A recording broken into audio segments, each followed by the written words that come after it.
malam. Yo, silakan saudaraku. Oh, santai saja. Iya. Saya Dari tidak denominasi berkelahi mana? dengan Protestan terus, eh. Kalian jangan bilang saya Aman, aman, berkelahi aman. terus. Ya, ya baik mau. Oke, elektro. Oke. Dari denominasi mana elektro? Denominasi ini apa ya pengertiannya? Lebih Gini, ke kamu Contohnya AKBP, gini, oh Lutheran, GKI, Calvinis, nah begitu. itu. Gerejamu apa gerejamu? Lutheran Romo. KBP, GKLI, BNKP, G- GPDI ya, Sulawesi Tengah GPDI kayaknya. itu Pentakosta, GPD Pentakosta, GKLB, Sulawesi Tengah. GKLB. Agak bingung ya. Lu Banggai, kalau lu kalau Kristen lu Banggai itu Calvinis. Oh ya, berarti Calvinis. Saya juga agak kurang tahu Ya, tentang tidak, saya tidak keduanya. menghakimi karena engkau tidak tahu. Aku tidak, santai. Oke. Sini saya punya pertanyaan Romo. Berangkat dari saya sering bergereja di beberapa gereja. Jadi karena tuntutan pekerjaan saya tidak beribadah pada satu tempat. Saya menyesuaikan jam untuk ibadahnya. Kapan saya selesai kerja ya saya menyesuaikan dengan ibadah yang masih ada. Oke, berangkat dari situ saya menjadi terbuka juga karena mendengar banyak firman Tuhan yang dari satu gereja ke gereja lain itu berbeda. Nah, pertanyaan saya, terkadang dalam hati nurani, Elektro, berhenti di situ. Engkau menjadi terbuka ataukah engkau menjadi bingung karena pendeta satu tafsir lain, pendeta lain tafsir lain? ya seperti itu Romo. Ya, seperti itu. Makanya jangan bilang terbuka, maksudnya terbuka untuk melihat. Ternyata di situ ada keganjilan. Satu omong lain, ayat yang sama. Bisa mengerti? Ya, seperti itu Romo. Oke. Maaf, saya potong karena saya juga terbuka, mestinya jadi lebih baik atau terbuka untuk memahami kenapa ada perbedaan. Oke. Ya, oke Romo. Jadi beberapa itu jadi saya sempat bingung. Terkadang hati nurani juga berpikir ini sebenarnya benar atau tidak begitu. Nah, di satu sisi yang lain juga saya punya tafsiran sendiri dalam hati karena ya mungkin baca firman Tuhan ya. Jadi pasti kita punya tafsiran sendiri dalam hati ya. Jadi kita berpikir yang mana yang benar seperti itu. Nah, dari sini saya ingin bertanya, sebenarnya ini untuk Katolik ya, dalam untuk pengkhotbahnya itu cara belajarnya dan cara untuk menentukan apakah ini benar atau tidak seperti apa Romo? Oke. Hebat sekali pertanyaanmu. Katolik punya kriteria yang kita bisa temukan di dalam KGK, Frater bantu dulu, tapi tidak usah baca semua. KGK 109 sampai dengan 119. Aturan umum hermeneutik dan eksegesis di dalam gereja Katolik. Elektro, Katolik punya struktur. Dan itu ditetapkan sebagai aturan hukum. Bantu dulu, Frater. Bantu 109, loncat ke 112, loncat ke 114. Cukup ambil 3 konteks saja. Oke, 3 saja. Oke, baik. Kita mulai dari 109 dulu ya, Mo. Oke, di sini diberikan di bagiannya.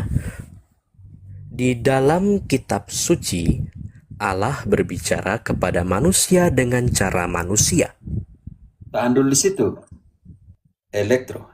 Allah berbicara kepada manusia dengan cara manusia. Ini penting sekali.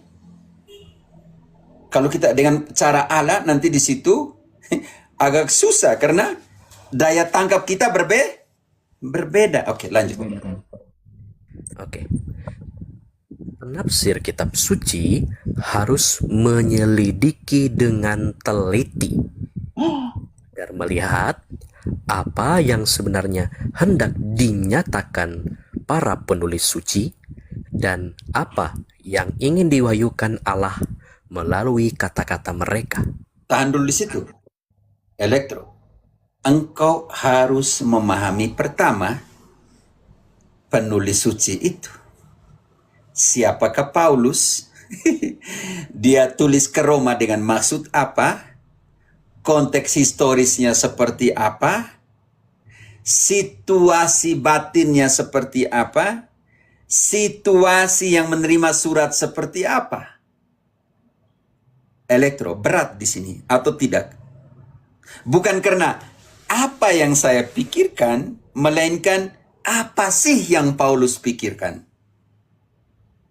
Apa sih situasi ketika dia menulis kepada Korintus? Contoh kecil. Apa sih yang dia pikirkan tentang itu? Ini yang menjadi persoalan besar ketika berhadapan dengan, makanya ketika kita lihat ke dalam situasi Protestan selalu mengatakan menurut saya. Contoh paling kecil, kita langsung di sini, apa sih Paulus situasi batinnya pada saat itu? Kita ambil contoh, di sini mau ambil nih, Efesus, Filemon, Filipi, Galatia, Kolose, Roma, mau ambil apa nih contohnya? Salah satu. BMT, Sandra, engkau mau pakai surat, belum selesai, saya buat PowerPoint ini. Kita mau pakai yang mana? Contohnya. Efesus, Filemon, Filipi, Galatia, Kolose, Roma, Titus. Kita ambil Roma. Contoh kecil. Teman-teman bisa dengar ya? Sarung. Oke. Sintetis puncak menuju kasih karunia, pemberontakan pagan, pasal 1, kemunafikan agama, pasal 2. Situasi pada saat itu terjadi dua hal. Pemberontakan paganisme dan kemunafikan agama di pasal 2 dan pasal 1. Situasi seperti itu. Ketika Paulus begitu. Aplikasi praktisnya bagaimana? Ini belum selesai. Saya langsung ambil ke bawah ya, ke 15-nya. Contohnya di sini. Surat kepada Roma. Studi eksposisi latar belakang dosa universal dan keadilan Tuhan. Contoh kecil. Kita lihat situasi pada saat itu. Konteks sejarah di mana surat ini dibentuk. Penulis dan bantuan ditulis oleh Rasul Paulus, dibantu oleh Tertius sebagai juru tulis. Waktu dan lokasi ditulis sekitar tahun 57 Masehi dari Korintus di rumah Gaius. Lihat, dia bukan tulis di Roma, ditulis dari Korintus kepada Roma. Penerima orang Kristen Roma, campuran petobat Yahudi dan non-Yahudi. Konteks dan niat Paulus menyatukan gereja dari ketegangan budaya. Lihat, ketegangan budaya itu harus kita bongkar. Dan meletakkan dasar teologis tentang keselamatan. Sekarang kita lihat persoalan yang ada di Roma. Karena itu, poin pertama tadi yang kita baca. Bantu dulu, frater. Bantu dulu. Kita harus tahu maksud dari penulis, situasinya seperti apa. Oke, berarti nomor 100. Tadi 109, belum selesai. Oh, udah mau Yang habis. baca ulang, hanya baca ulang tentang situasi penulisnya. Oh ya, oke. Di dalam kitab suci, Allah berbicara kepada manusia dengan cara manusia. Penafsir kitab suci harus menyelidiki dengan teliti agar melihat apa yang sebenarnya hendak dinyatakan para penulis suci dan apa yang ingin diwahyukan Allah melalui kata-kata mereka. 112. 112 bagian pertama. Memperhatikan dengan seksama dalam penafsiran kitab suci yang sesuai dengan roh yang telah mengilhaminya, ada 3 kriteria. Yang pertama, memperhatikan dengan seksama isi dan kesatuan seluruh kitab suci. Karena itu, satu ayat dibangun oleh keseluruhan kitab suci. Contoh, kita ambil langsung contoh. Bantu Friska. Friska, engkau siap di Yesaya 7:14. Erlin, engkau di Matius 1:23. Yesaya 7 ayat Engkau tahan dulu 14. situ. Sekarang kita baca dulu di Matius 1 ayat 23. Matius 1 ayat 23, sesungguhnya anak dara itu akan mengandung dan melahirkan seorang anak laki-laki, dan mereka akan menamakan dia Immanuel, yang berarti Allah menyertai kita. Ambil dari mana? Yesaya 7:14. Namanya satu ini dibangun oleh keseluruhan kitab suci. Yesaya 7 ayat 14. Sebab itu Tuhan sendirilah yang akan memberikan kepadamu suatu pertanda. Sesungguhnya seorang perempuan muda mengandung dan akan melahirkan seorang anak laki-laki. Dan ia akan menamakan dia Immanuel. Di situ Immanuel tidak dijelaskan artinya. dijelaskan di Matius 1:23. Tapi perempuan muda itu, di Matius pakai perempuan muda karena Matius tulis untuk orang diaspora Israel. Mereka lebih mengenal kata perempuan muda. Tetapi Lukas membaca Yesaya 7:14 di dalam Septuaginta yang berbahasa Yunani. Karena itu Irlin, Lukas 1 ayat ke-26, dia tidak gunakan perempuan muda, melainkan dia gunakan perawan. Dan perawan di situ akan punya nama. Lukas 1:26.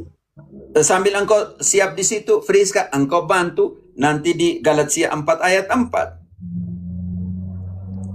Dalam bulan yang ke-6, Allah menyuruh malaikat Gabriel pergi ke sebuah kota di Galilea bernama Nazaret. Lanjut. Kepada seorang perawan yang bertunangan dengan seorang bernama Yusuf dari keluarga Daud. Nama perawan itu Maria. Tahan.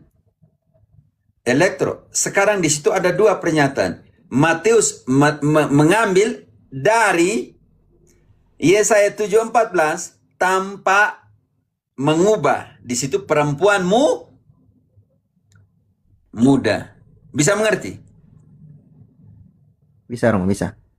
Sedangkan Lukas membaca Yesaya 7:14 tetapi dalam Septuaginta. Di situ tidak dikatakan perempuan muda, melainkan seorang Perawan. seorang perawan mengandung dan melahirkan.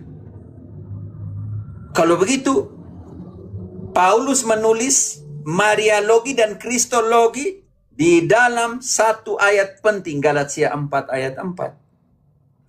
Galatia 4 ayat 4.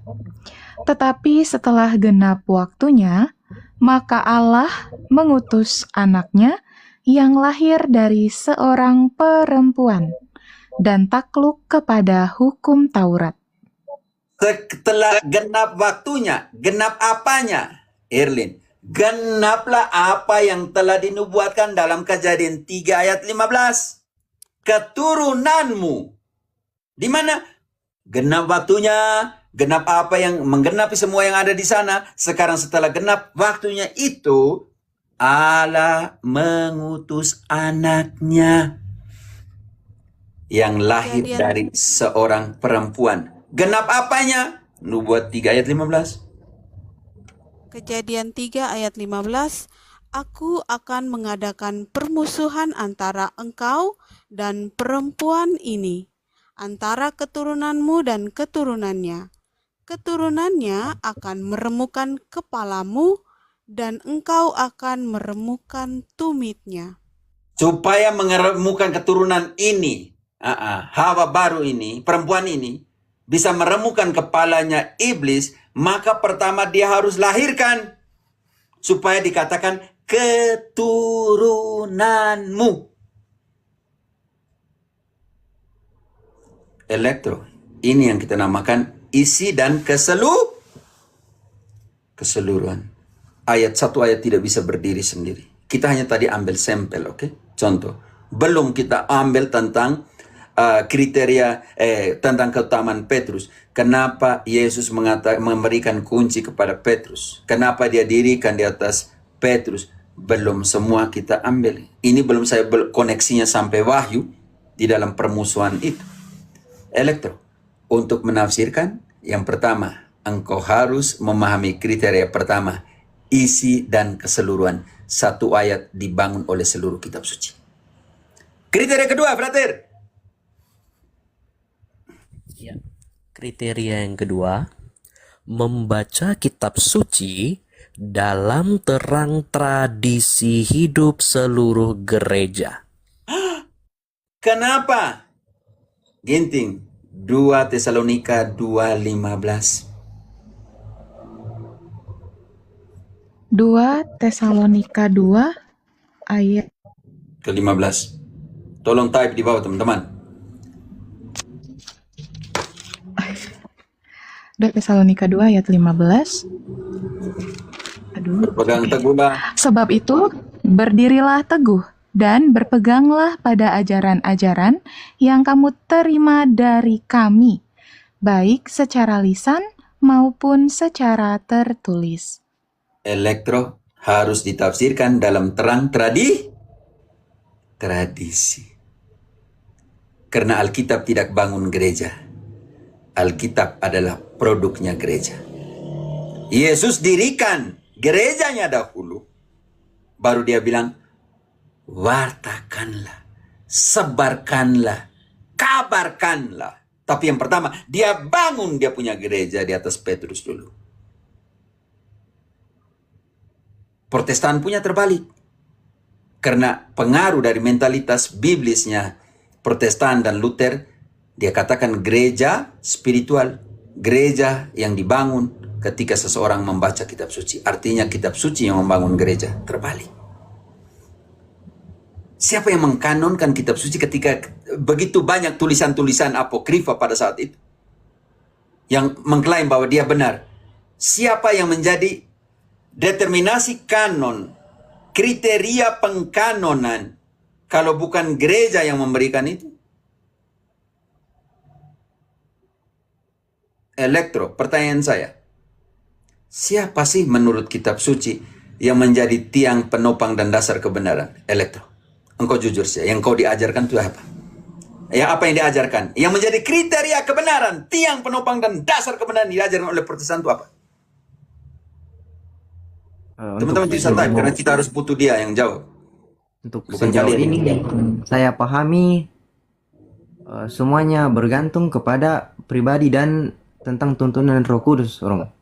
Itu nanti jadi persoalan. Sedangkan kitab suci mengatakan gereja adalah tiang penopang dan dasar kebenaran. Genting. 1 Timotius 3:15. Bukan setiap orang. 1 Timotius 3 ayat 15. Jadi, jika aku terlambat, sudahlah engkau tahu bagaimana orang harus hidup sebagai keluarga Allah, yakni gereja dari Allah yang hidup, tiang penopang dan dasar kebenaran. Elektro, siapa yang menjadi tiang penopang dan dasar kebenaran di situ? Gereja, Romo. Karena itu butuh diterangi oleh tradisi gereja. Dijaga oleh tradisi gereja. Kalau tidak nanti semua orang main tafsir main-main. Mereka benar. Mereka ini, mereka itu. Ini jadi persoalan besar. Oke, sekarang pertanyaanmu penting sekali. Kalau begitu bagaimana? Masih banyak, karena itu sampai dengan 119 ya teman-teman. Katolik tolong buka katekismusmu. 109 sampai dengan 119 omong tentang kriteria penafsiran hermeneutik dan eksegesi dalam gereja Katolik. Tetapi sebelum itu kita lihat dulu kriteria ketiga, Frater. Selesaikan dulu. Kriteria yang ketiga, memperhatikan analogi iman.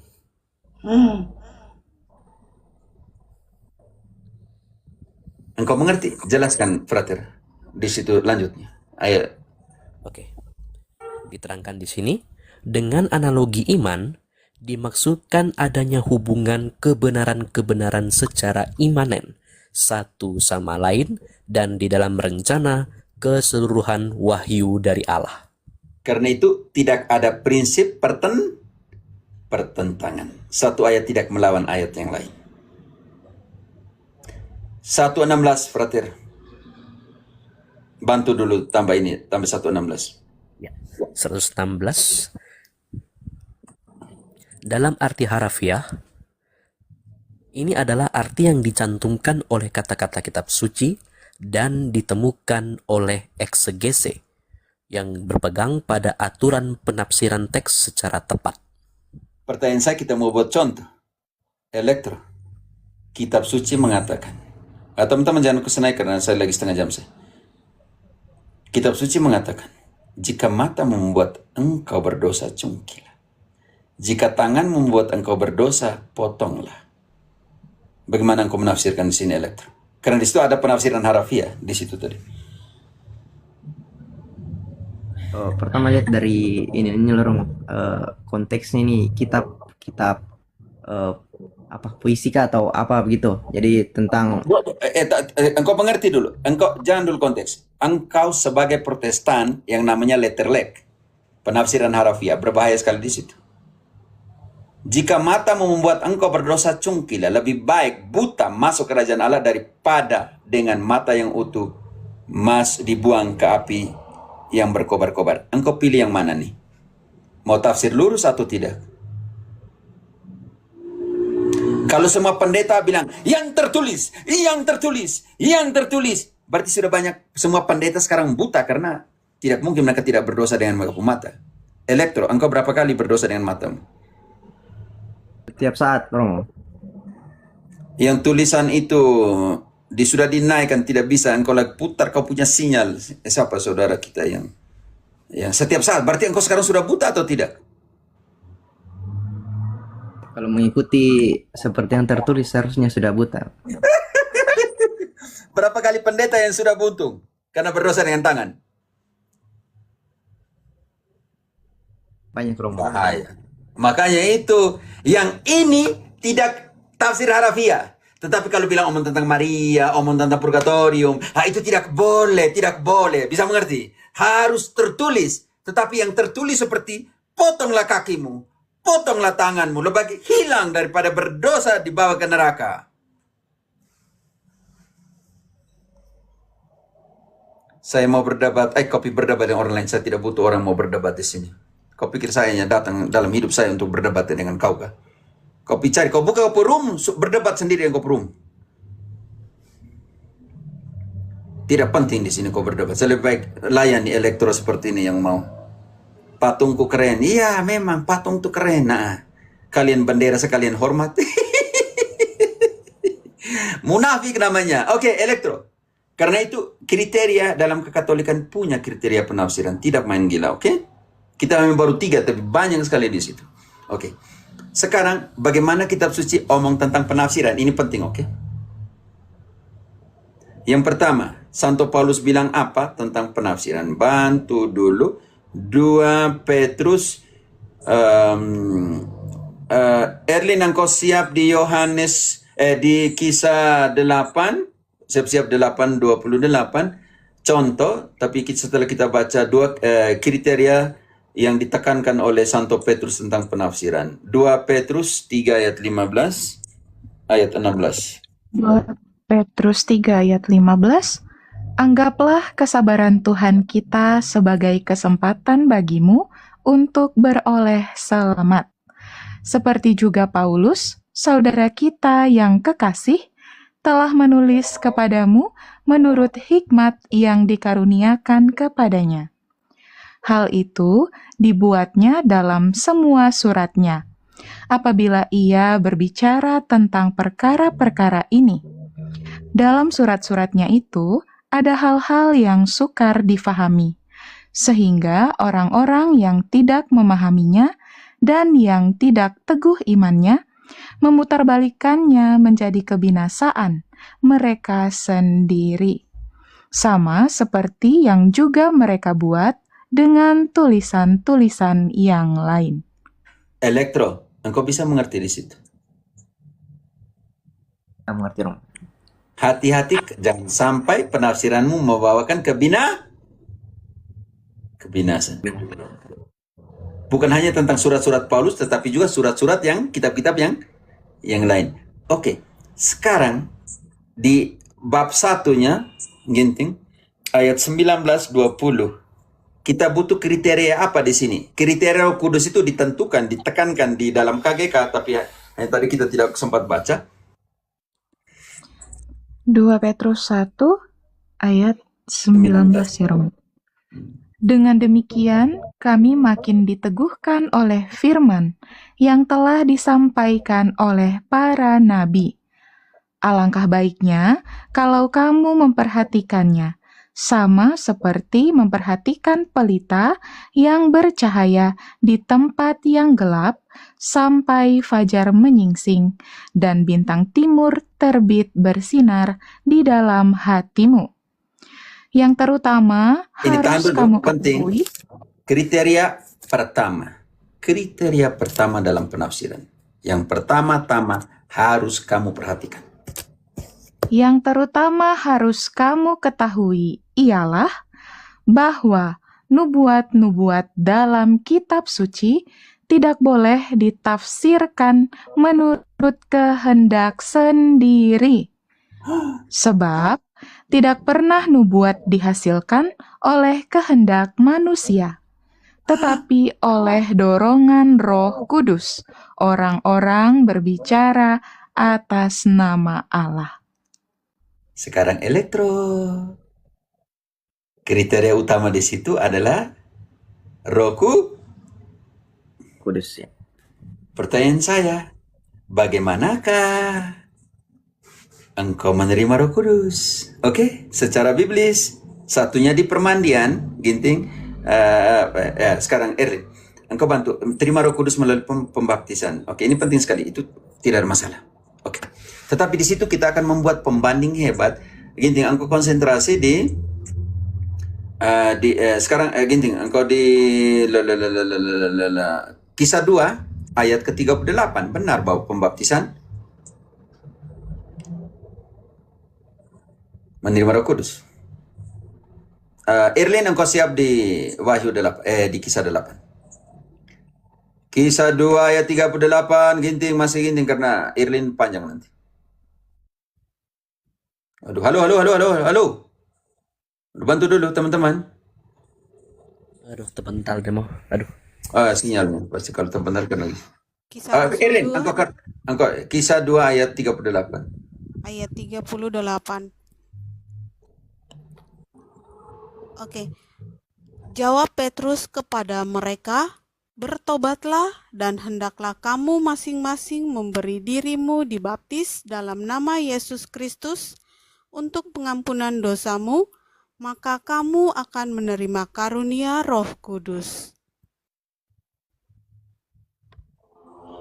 Terima karunia Roh Kudus. Sekarang persoalan ada di Kisah 8 ayat ke-13. Kita baca dulu ayat ke-12. Orang-orang Samaria dibaptis oleh Filipus. Oke. Kisah 8 ayat 12. Tetapi sekarang mereka percaya kepada Filipus yang memberitakan Injil tentang kerajaan Allah dan tentang nama Yesus Kristus, dan mereka memberi diri mereka dibaptis, baik laki-laki maupun perempuan. Persoalan datang di sini, lanjut ayatnya. Simon sendiri juga Ayat menjadi langsung ke 14. Cukup. Ketika rasul-rasul di Yerusalem mendengar bahwa tanah Samaria telah menerima firman Allah, mereka mengutus Petrus dan Yohanes ke situ. Tahan dulu. Elektro. Mereka telah menerima firman Allah ketika mereka Baptisnya. Ada persoalan besar di sini. Tanah Samaria telah menerima firman Allah. Lanjut, mereka mengutus Petrus dan Yohanes. Lanjut sekarang ayatnya. Setibanya di situ, kedua rasul itu berdoa supaya orang-orang Samaria itu beroleh Roh Kudus. Sebab Roh Kudus belum turun di atas seorang pun di antara mereka, karena mereka hanya dibaptis dalam nama Tuhan Yesus. Tahan dulu. Elektro. Mereka sudah dibaptis atau belum? Sudah, Rom. Tetapi situ kisah katakan bahwa mereka belum menerima Roh Kudus karena mereka belum, walaupun mereka sudah dibaptis tapi mereka belum terima Roh Kudus. Ya. Artinya ada proses yang kita namakan dalam gereja sakramen krisma. Lanjut, sekarang pemberian Roh Kudus itu melalui apa? Lanjut ayatnya. Kemudian keduanya menumpangkan tangan di atas mereka, lalu mereka menerima Roh Kudus. Selesai. Sekarang turun ke 18. Pemberian Roh Kudus melalui apa? Ketika Simon melihat bahwa pemberian Roh Kudus terjadi oleh karena rasul-rasul itu menumpangkan tangannya, ia menawarkan uang kepada mereka, serta berkata, "Berikanlah juga kepadaku kuasa itu, supaya jika aku menumpangkan tanganku di atas seseorang, ia boleh menerima Roh Kudus." Elektro, engkau jangan bilang Roh Kudus turun kau suka-suka Kau tidak bahasa di situ sangat jelas secara kitab suci. Roh Kudus diberikan melalui penumpangan tangan para. Rasul. Rasul. Ambil contoh, loncat ke ayat 28. Kasus sida-sida dari Ayat Ethiopia. 28. Sekarang orang itu sedang dalam perjalanan pulang dan duduk dalam keretanya sambil membaca kitab Nabi Yesaya. Lalu kata Roh kepada Filipus, "Pergilah ke situ dan dekatilah kereta itu." Filipus segera ke situ dan mendengar sida-sida itu sedang membaca kitab Nabi Yesaya. Kata Filipus, "Mengertikah Tuan apa yang Tuan baca itu?" Tahan dulu. Jawab, Jangan dulu jawab. Elektro, seorang sida-sida istana datang dari pendidikan yang tinggi atau tidak? Tinggi, Romo. Kalau dia seorang Protestan, dia pasti mengerti atau tidak di situ? Dengan baca dia bisa tafsir sendiri atau tidak di situ? Alkitab tidak, Romo. Dia, bayangkan kalau dia Protestan, sida-sida itu Protestan, Seharusnya tidak, Romo. Karena dia pasti baca dan tafsir sendiri, toh? ya, Sekarang apa jawab sida-sida? jawabnya, "Bagaimanakah aku dapat mengerti kalau tidak ada yang membimbing aku?" Lalu ia meminta Filipus naik dan duduk di sampingnya. Perkara selesai, saudaraku. Minta naik dan duduk di Samping. samping. Sida-sida tidak tafsir sendiri. Karena itu, gereja butuh 3 konsep. Tradisi, Alkitab, magisterium. Kita buktikan 3 unsur itu ada di suratnya Paulus. Ginting, 2 Timotius 3 ayat ke mati-matian yang Protestan punya nih. Ayat ke-15 dulu. Saya pakai mereka punya dulu. 2 Timotius 3 ayat 15. Ingatlah juga bahwa dari kecil engkau sudah mengenal kitab suci yang dapat memberi hikmat kepadamu dan menuntun engkau kepada keselamatan oleh iman kepada Kristus Yesus.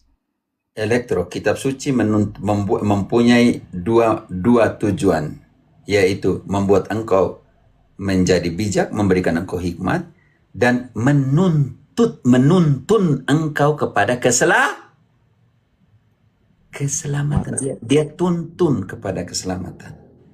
Sekarang ayat ke-16. Dia bukan omong kitab suci, di situ omong tentang tulisan-tulisan yang diilhamkan. Ayat 16, segala tulisan yang diilhamkan Allah memang bermanfaat untuk mengajar, untuk menyatakan kesalahan, untuk memperbaiki kelakuan, dan untuk mendidik orang dalam kebenaran. 4 fungsi. Sekarang selalu mereka baca ayat 16, ayat 15, lupa baca magisterium ayat ke-14. Tetapi hendaklah engkau tetap berpegang pada kebenaran yang telah engkau terima dan engkau yakini, dengan selalu mengingat orang yang telah mengajarkannya kepadamu. Elektro, ingat siapa yang Baca kembali ayat itu untuk elektro. Mereka Protestan selalu lupa baca ayat 14 ini.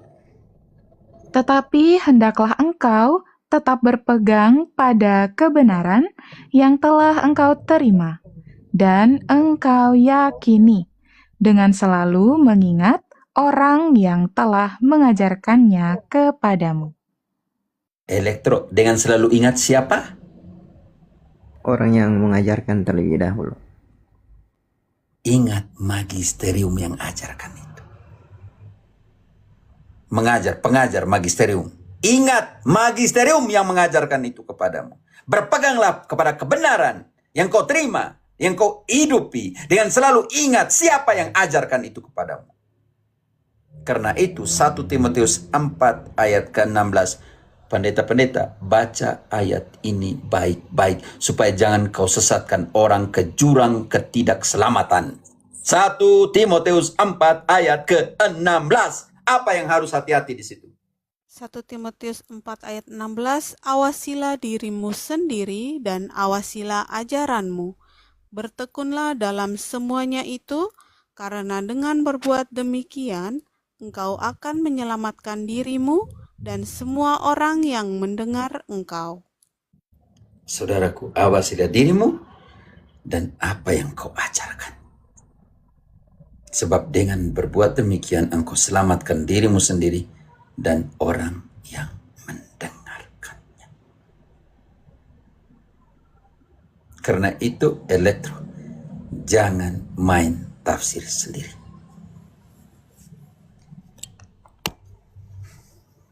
Oke, Romo, terima kasih atas penjelasannya. Sebenarnya saya masih punya pertanyaan kedua, cuma kayaknya sudah menjelaskan pertanyaan saya mungkin ini.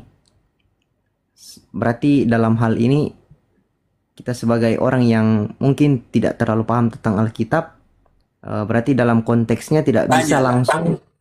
Tanya. Ya, tidak bisa langsung. Gereja tidak pernah melarang kalian baca. Bacalah. Sejak kecil kamu mengenal kitab suci. Kan Santo Paulus bilang kepada Timotius tadi, toh? Ya, Tidak ada masalah.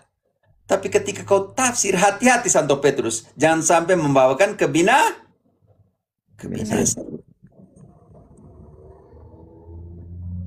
Itu yang dimaksudkan, oke. Siapa yang bilang gereja melarang orang baca kitab suci? Luther punya pergerakan itu terima kasih kepada mesin cetak. Dari abad-abad pertama, teman-teman, setelah pengkanonan 382 Konsili Roma, mesin cetak belum ada, saudaraku elektro. Kitab suci ditulis di atas kulit-kulit binatang. Harus persiapkan itu. Dan untuk satu kitab suci elektro, dalam sejarah, menulis satu kitab suci lengkap 46 perjanjian lama dan 27 perjanjian baru, membutuhkan berapa tahun? Kalau engkau tahu sejarah. Butuh 10 tahun untuk satu kitab suci. Karena para biarawan sambil laudes, sambil kompletarium, sambil berdoa menyalin kembali pelan. Kalau dihargakan satu kitab suci pada saat itu. Karena itu kitab suci zaman dahulu mereka punya apa namanya slot ya, bukan ya? Yang untuk rumah, yang untuk apa tuh? Kandau itu apa ya? Bantu dulu. Gembok. Mereka gembokkan. Ya. Karena itu berharga sekali. Kalau orang curi bagaimana? Sudah kerja berat 10 tahun. Dan kalau dihargakan elektro, $8.900 per kitab suci. Butuh 10 tahun. Tulis tangan. 90% buta huruf. Mau baca bagaimana elektro? Orang tidak baca, orang hanya datang dengar. Lalu katakan bahwa kitab suci, gereja melarang orang baca kitab suci. Buat satu aja butuh 10 tahun. Maka di dalam sejarah, saya ini omong sejarah Protestan supaya kalian tahu. Makanya di situ Henry Newman bilang, kalau orang yang telah mengenal sejarah, dia akan meninggalkan Protestan. betapa beratnya para biarawan menulis kembali, menyalin kembali. Butuh 10 tahun dalam sejarah. Belum ada mesin cetak. Untuk dibagikan ke uskupan, ke keproki. Susah. Dan itu saudaraku, banyak orang buta huruf tidak tahu apa-apa. Karena itu Luther bilang begini, patung, lukisan, ukiran adalah Injil untuk orang-orang miskin. Karena tidak tahu baca, lihat ukiran saja selesai. Maka zaman itu, elektro supaya engkau mengerti, lahirlah yang kita namakan Alkitab dalam batu-batu. Kenapa? Karena lukisan ukiran di dalam gereja, kaca jendela diukirkan untuk menoreh fakta-fakta Alkitab biah. Yesus dipermandikan oleh Yohanes, diukir di dinding gereja, diukir di batu, dijadikan patung. Maria menerima kabar dari malaikat Tuhan. Di kaca jendela yang vitrial itu, yang seni kaca itu, dituangkan ke dalam itu. Kenapa? Karena ketika orang-orang kecil pergi misa dan melihat patung, gambar, ukiran, mereka bilang, wow, kitab suci omong itu. Karena mereka tidak tahu baca. Elektro, engkau sudah bisa mengerti. Sekarang kita punya TikTok, kita punya YouTube, kita punya mesin cetak. Mereka dulu punya ukiran, punya patung, punya batu untuk mengekspresikan fakta Alkitab biah di tembok-tembok gereja. Makanya Protestantisme kenal sedikit sejarah. Supaya kamu jangan menghakimi gereja Katolik. Kesian. Belajar di guru-guru yang ajar orang supaya senangkan telinga. 2 Timotius 4 ayat 3 dan 4. Itu yang kamu ikut. 2 Timotius 4 ayat 3 dan 4. Karena akan datang waktunya, orang tidak dapat lagi menerima ajaran sehat. Tetapi mereka akan mengumpulkan guru-guru menurut kehendaknya untuk memuaskan keinginan telinganya. Mereka akan memalingkan telinganya dari kebenaran dan membukanya bagi dongeng. Protestantisme itu hanya dengar dongeng. Pendeta omong itu mereka percaya. Satu pendeta kan dia bilang, mau dapat dia yang timnya harus siap ini. Saya konsultasi dengan tim. Ngeri sekali. Kau baca bilang Alkitab. Jadi sekarang hanya tim. Bukan sola skriptura, hanya sola tim sekarang. Makanya ayat 2 yang harus kita buat elektro. Saya katakan itu, anggaplah saya kau punya saudara. Mengatakan dengan penuh sukacita dan juga dengan penuh kasih yang mulia. Karena nanti Yakobus omong apa? Wartakanlah ayat 2. Baik ataupun tidak baik waktunya. Ada yang kritik saya waktu saya masak hari Minggu itu. Jangan buka room, jangan mengajar. Tolong dong teman-teman, kami ini masak sendiri. Kalau hari Ribu, hari Raya kami masak sendiri. Buat baik toh sambil masak, sambil jawab orang punya pertanyaan kan. Ada yang mengkritik saya di YouTube-nya siapa itu, Nafas Iman itu. Tolong dong kalian orang-orang seperti itu kamu buang saya walaupun dia Katolik dari kamu punya komen itu tidak membangun sama sekali. Bersyukurlah masih bisa sambil masak sambil dengarkan kalian. Kenapa? Karena Santo Paulus sudah mengatakan itu di ayat 2. Gini. Beritakanlah firman, siap sedialah baik atau tidak baik waktunya. Nyatakanlah apa yang salah, tegurlah dan nasihatilah dengan segala kesabaran dan pengajaran. Baik ataupun tidak baik, waktunya elektro. Wartakanlah firman. Mau masak mau di busway, kadang di busway sambil juga dengar kalian seperti apa. Wartakanlah, gunakan, manfaatkan itu. Kan ada lagu toh, lagu apa, pakailah aku Tuhan selama aku masih hidup. Suatu saat, bagaimana lagu yang terakhir itu, teman-teman? Oh Tuhan, pakailah hidupku. Bila saatnya nanti ku tak berdaya lagi, hidup ini sudah jadi berkat.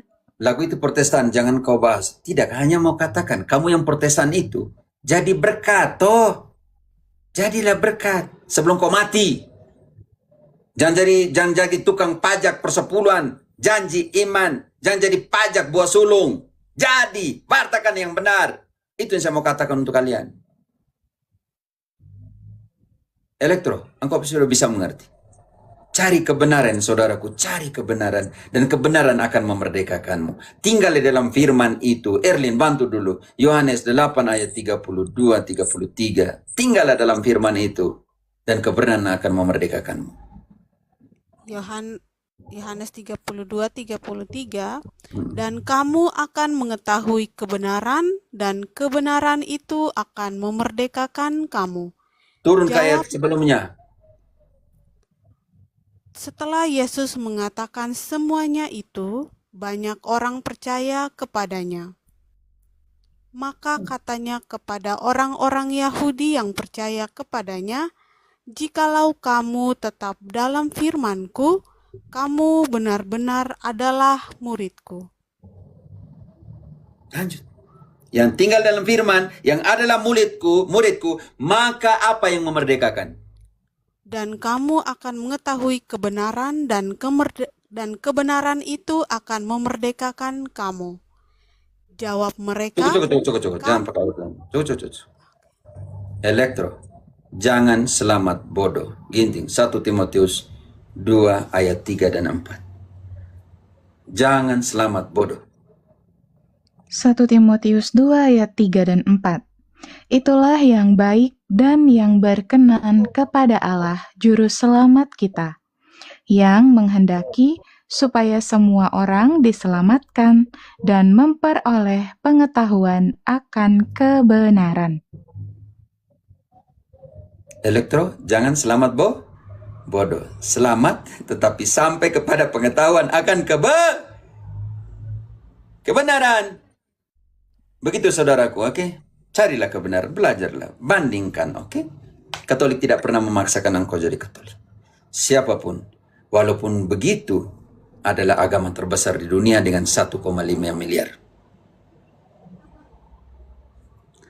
Pernahkah saudaraku Elektro, engkau mendengar seorang Katolik bilang, "Saya cari jiwa-jiwa"?